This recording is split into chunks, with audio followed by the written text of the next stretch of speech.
Tâche ardue que de résumer le parcours d'Alban et Lacotte.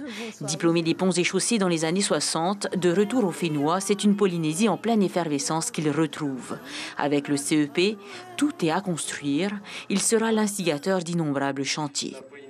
La Polynésie perd quelqu'un qu'on peut appeler bâtisseur. C'est quelqu'un qui a façonné le pays. Ce que l'on vit aujourd'hui, les routes qui ont été construites dans les îles ici, les quais, le port tel qu'il apparaît aujourd'hui, tout ça sont des ouvrages de M. Alban et Lacotte.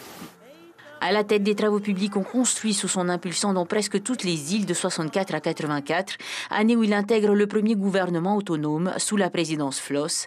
Il est ministre des Transports, des Ports, des Postes et Télécoms.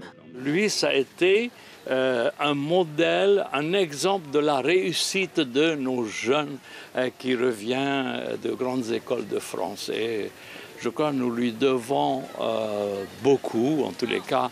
La Polynésie d'aujourd'hui, c'est également Alban et Lacotte.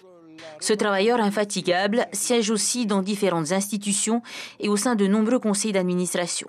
CESC, CCISM, TEP ou encore au sein du conseil municipal de Papeete auprès de Michel Buyard.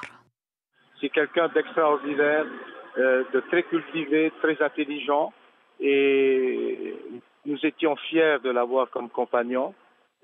Dire aussi que j'ai travaillé avec lui en tant que on faisait partie du même gouvernement. Il était ministre de l'équipement, je crois, j'étais son vice-président.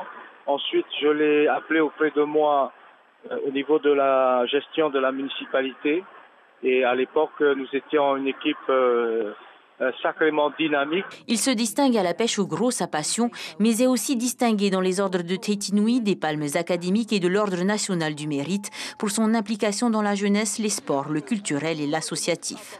L'âme de cet amoureux de la navigation ancestrale vogue depuis cette nuit vers Hawaï Kinui et c'est à l'Uranie que son corps reposera dès samedi. Alors on va